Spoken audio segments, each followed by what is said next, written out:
Assalamualaikum warahmatullahi wabarakatuh. Om Swastiastu, Namo Buddhaya, salam kebajikan sahabat-sahabat dimanapun juga berada. Tadi malam di acara Rakyat Bersuara sangat luar biasa serunya sahabat. Banyak intrik yang terjadi, apalagi kan yang hadir di sana adalah Rismond yang berdebat langsung dengan Roy Suryo, yang kita tahu memang akhir-akhir ini luar biasa mereka saling serang. Tapi kita dalam konteks ini akan melihat bagaimana seorang pengacara Pak Jokowi yang namanya Pak Ripai luar biasa membungkam mulut daripada Refly Harun dan Ugro Seno yang merupakan mantan Wakapolri. Dalam pernyataan itu Refly Harun mencoba menyederhanakan ini masalah agar kembali Pak Jokowi memperlihatkan saja ijazahnya dan itu case close, dan Pak Ugro Seno juga memiliki harapan yang sama dengan statement bahwa ketika terjadi RJ beberapa tersangka ini, dan itu seharusnya pihak kepolisian Republik Indonesia menutup kasus ini. Jadi baik pernyataan Refly Harun maupun Ugro Seno kelihatan bahwa dia mau menyelamatkan Roy Panci CS ini yang sampai hari ini masih tetap bersikukuh bahwa ijazah Pak Jokowi 99% itu adalah palsu sahabat. Nah, untuk lebih jelasnya kita langsung menuju videonya.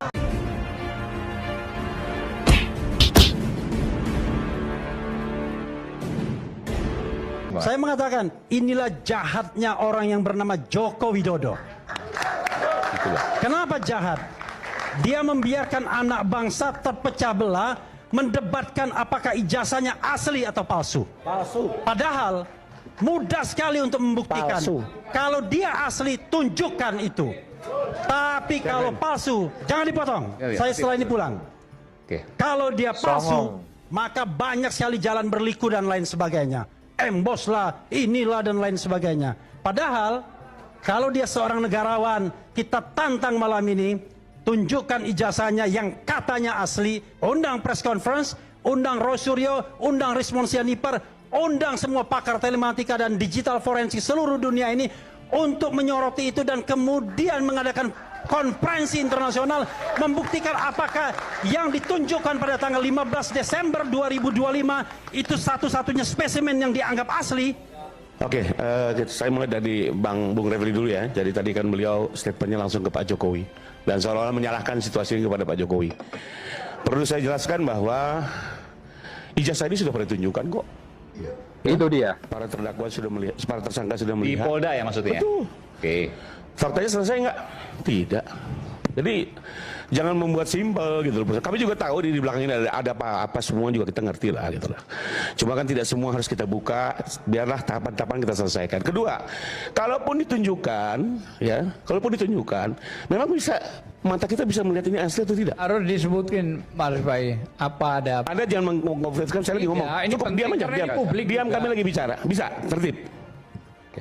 Ya, tolong saling hargai. Oke, silakan. Saya nunggu 3 jam mau bicara dari tadi, melihat perdebatan kalian terus gitu loh. Oke. Saya komplain juga bang. 3 jam lebih saya gak ada kesempatan bicara. Terus kalian ribut-ribut di sini. Oke, silakan. Tolong stop dulu ya. Jadi pertama itu, kedua kalaupun ditunjukkan pertanyaannya, apakah bisa mata kita menentukan itu asli tidak? Tadi udah terjawab sendiri. Kok dalam perdebatan tidak bisa gitu loh. Itu fakta gitu loh. Jadi ini kan hanya narasi-narasi yang dibangun untuk membelokkan persoalan, ya, seolah-olah menjadi simpel, faktanya tidak kok. Nah, satu lagi, ini negara hukum, kalau sudah konflik seperti ini, maka mau tidak mau apa caranya? Ya cara hukum bang. Dalam semua konflik politik pun seperti itu. Dalam sengketa pilpres pilkada, ada sengketa selesaikan secara hukum, nggak bisa tunjukkan selesai. Lucu gitu ya. Dan itu bukan cara konstitusional. Siapa yang bilang menjamin kalau ditunjukkan itu selesai?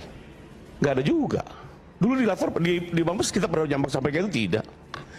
Ada yang menjamin 3 tahun lagi, 4 tahun lagi tidak muncul lagi isu ini. Memang hanya rekan-rekan saja yang bisa persoalkan. Mungkin juga ada kelompok lain yang bisa persoalkan terus. Buat Pak Jokowi juga lelah Pak menghadapi ini. 3 tahun dikuyuk-kuyuk terus, digugat berkali-kali, dilaporkan ke polisi, bahkan 2 tahun terakhir semakin dihina, difitnah di televisi. Ya, sekarang kita baru tahu aja, dilapor balik aja kan begitu rasanya.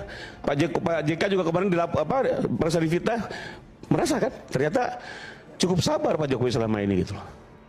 Sehingga akhirnya mau tidak mau langkah karena ini biar tuntas. Sekalipun ya UGM sebagai penerbit menyatakan clear, ya. Lapor 2 kali menyatakan clear. Bareskrim yang menyidik atas laporan Bang Egy sudah menyatakan henti, masih juga terus.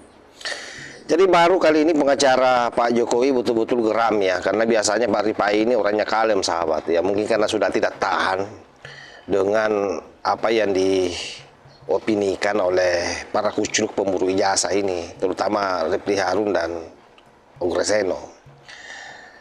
Padahal kalau kita melihat bahwa yang namanya ijazah Pak Jokowi itu kan sudah pernah diperlihatkan waktu gelar perkara khusus dulu, tapi tetap saja ngeyel, terutama Rio CS, bahwa itu 99% palsu. Oleh sebab itu saya melihatnya sahabat ya, baik Pak Ugreseno ataupun Refli Harun ini berupaya agar kasus ini memang tidak selesai di persidangan, supaya setiap saat ketika ada momentum politik, hal ini dia akan up lagi. Ya biasalah, lagu lama. Ini politik yang memang luar biasa desainnya untuk Pak Jokowi. Oleh karena itu memang kasus ini harus dikawal dan harus memang masuk di pengadilan. Nah ini coba kita cek lagi seperti apa Pak Rifai menelanjangi otak daripada Pak Ugreseno yang notabene-nya adalah mantan Wakapolri sahabat ya. Tetapi entah kenapa cara memahami UHAP itu beda dengan cara memahami orang yang ada di kubu Pak Jokowi atau sang pengacara Pak Rifai ini.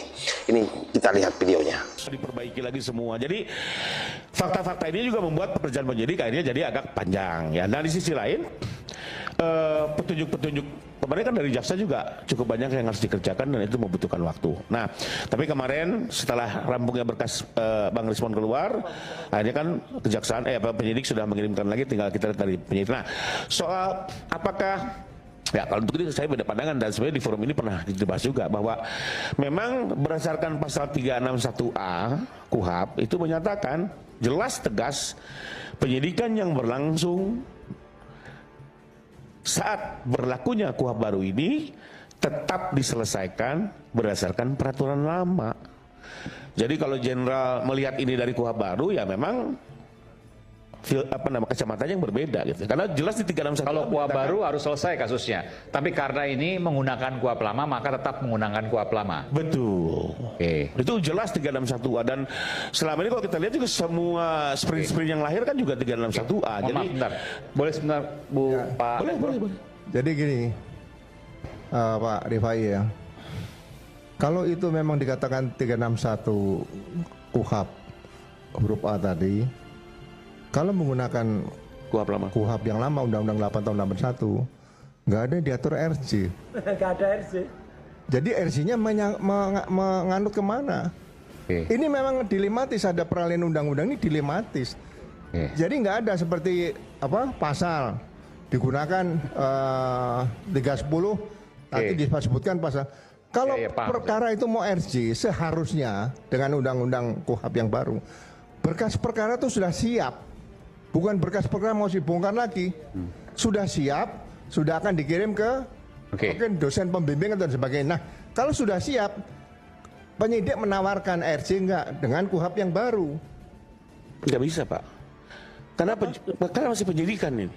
Bukan, makanya ada waktu di pasal 79 sampai 84 itu, Mas.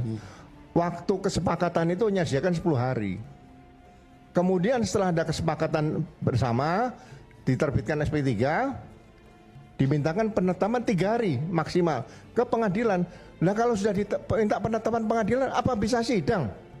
Nggak bisa, ditolak pasti. Apakah jaksa bisa ngajukan penuntutan? Ya pasti ditolak pengadilan.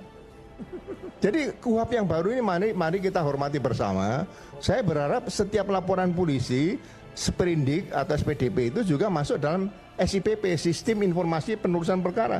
Jadi perkara ini nggak bisa, oh sudah lengkap, ada RJ2, oh diperbaiki dulu, penyidik pusing. Lah kalau ada 2 orang yang waktu Pak Egy Sujana dengan Pak Dameril mengajukan RJ, seluruhnya dipanggil di depan penyidik di kantor polisi, bukan di kantor di Jawa Tengah. Nanti saya bilang Solo, nanti masyarakat Solo marah nanti, ya kan? Nggak bisa, di kantor polisi. Di kantor polisi di mana? Di Polda Metro. Makanya nggak boleh keluar dari Polda Metro perkara itu. Kan nanti penetapannya Pengadilan Negeri Jakarta Selatan. Kalau nanti ditetapkan RJ-nya di Solo, berarti Pengadilan Negeri Solo. Nah ini melawan KUHAP lagi. KUHAP jangan dilawan terus, capek kita. Aiman, mungkin boleh dong. Ya, enggak, karena kita silakan ya, silakan. Bang, kami luruskan dulu karena ini bicara hukum. Silakan deh, Biar nggak miss, karena kita pelakunya, jadi jangan nanti. Ini yang kami tidak suka justru. Gini, Bang, Informasi yang ngaco-ngaco. enggak gini. Jadi ya kembali lagi kalau menurut jenderal menggunakan Tunggu Pak. Pak, saya jangan dibilang ngaco. Saya baca ini sebab Pak. Masa Pak Kapolri dibilang ngaco? Boleh. Lah, Roy Suryo kepanasan. Padahal Roy Suryo itu sering berkata-kata kotor saat debat. Nambah sedikit aja. Oke, silakan. Karena disebut juga soal Solo. Ya, jadi pertama kembali lagi pasal, kalau saya berkeyakinan ini 361A Jenderal, karena di situ bukan hanya penyidikan dan penuntutan yang sedang berlangsung sejak berlakunya KUA ini tetap gunakan aturan lama. Kalau Jenderal bilang yang lama ada enggak? Saya balik bertanya. Sebelum ada KUA baru, apakah selama ini tidak pernah ada RJ di semua kepolisian? Jalan. Dan diatur oleh peraturan sektoral. Ada Perpor 8, ada Perja, ada Perma, jalan. Semua orang juga tahu, mungkin di zaman Jenderal jabat juga ada RJ. Jadi sesuatu yang biasa lah, bukan sesuatu yang aneh. Dan Presiden selama ini, saya juga beberapa ada kasus RJ, tersangka 3, damai 1, jalan, diterima jaksa, lanjut sidang. Tersangka 3, jadi tidak ada satu norma yang bilang harus kalau ada RJ seluruh tersangka dalam LP berhenti. Nggak ada itu di ketentuan lama ya, di Perkap 8 2001 itu nggak, sama sekali nggak ada. Jadi dan saya ada beberapa praktek di Polda Metro, di Mabes, tersangkanya 3 pelanggaran haki. Ya, bisa RJ 1, 2 jalan, nggak ada masalah. Jadi kembali lagi ini mungkin cara pandang KUHAP, sama-sama menghormati, tapi ya kalau mau untuk memastikan silakan diperlah, kita lihat yang benar seperti apa gitu ya. Cuma buat itu. Nah, soal ke Solo, izin saya mau klarifikasi ya. Ini kan kembali lagi ada permohonan RJ, Jenderal. Majukan ke penyidik. Ya penyidik wajar dong. Anda menemui korban minta maaf. Jadi datang ke Solo itu bagian dari si tersangka untuk minta maaf, gitu ya.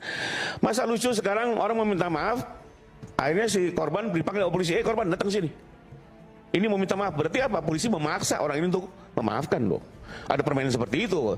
Dan menurut saya model RJ seperti itu bahaya sekali gitu ya. Artinya pastilah namanya RJ itu yang ngajukan pasti tersangka. Ya. Lalu gara-gara itu, pelapor datang sini. Itu kan kayak kesannya sudah dipaksa. Justru kalau sekarang penyidik itu mempersilahkan si tersangka datangi korbannya, ini kebetulannya di Solo. Mungkin kalau di Jakarta Barat kan gampang-gampang aja gitu ya. Datang minta maaf, baru nanti permaafannya kami nanti menyatakan sebagai lawyer, oke kami sudah maafkan. Jadi sebenarnya ini lebih kepada prosedur yang menurut saya juga wajar, karena justru kalau ada prosedur penyidik memanggil korban suruh datang situ, seolah akan dipaksa harus menerima kedamaian. Jadi pada prinsipnya sahabat, kuncinya satu saya kira. Kalau hati yang bermasalah, maka otak pun juga akan bermasalah. Itulah yang terjadi sama Pak Ugroseno maupun Refdy Harun. Bagaimana Ugroseno berupaya kasus ini dihentikan. Dan bahkan gerakan penghentian kasus ini kan tidak sampai di sini. Ada juga gugatan kan yang berjalan itu CLS yang digawangi oleh para purnawirawan TNI. Itu salah satu upayanya juga adalah bagaimana para penyidik ini dia persoalkan agar tuntutan mereka itu digagalkan.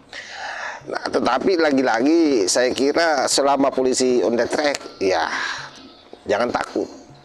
Kita tinggal berharap hari ini karena berkas sudah ada di kejaksaan, agar kejaksaan juga ini jangan bermain api. Kasus ini harus dipercepat, karena ini sudah sangat berbahaya berlama-lama begini. Congor-congor mereka ini akan semakin tajam, seolah-olah bahwa lembaga-lembaga hukum yang ada di Indonesia ini sengaja melama-lamakan ini, mengestel kasus ini untuk kepentingan Pak Jokowi. Nah, itu yang sebenarnya juga membuat kita gerah dan muak dengan kinerja kepolisian, kinerja kejaksaan yang kadang-kadang memang kasus sudah jelas seperti ini masih saja tertunda-tunda lama. Saya kira demikian sahabat ya. Wallahul muwaffiq ila aqwamit thoriq. Wassalamualaikum warahmatullahi wabarakatuh.